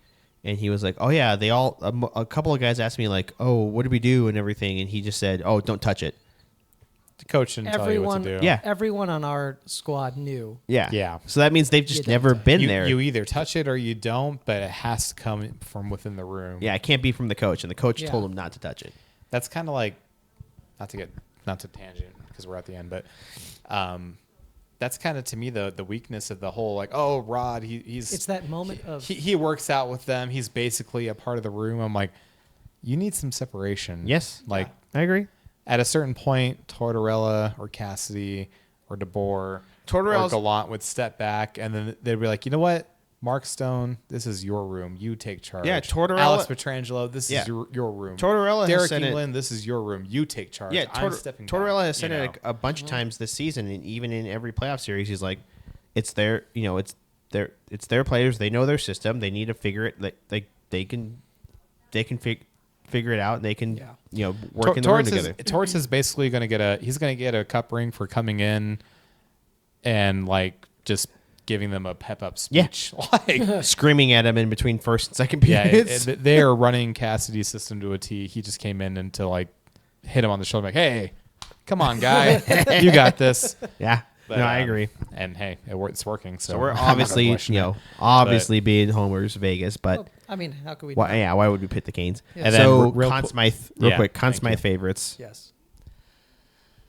I just out of sheer spite for the Toronto Maple Leafs, I'm choosing Mitch Marner. Me too. I would love Hart to win it too. It's a 2-horse race. I would argue it's a 3-horse race right now. I think it's Mitch, Hart, and Jack. Oh yeah, Jackie. I would. I think Marner's gonna win it, dude. I agree for all those reasons. Can someone think of the ratings? Well, someone please think of the ratings.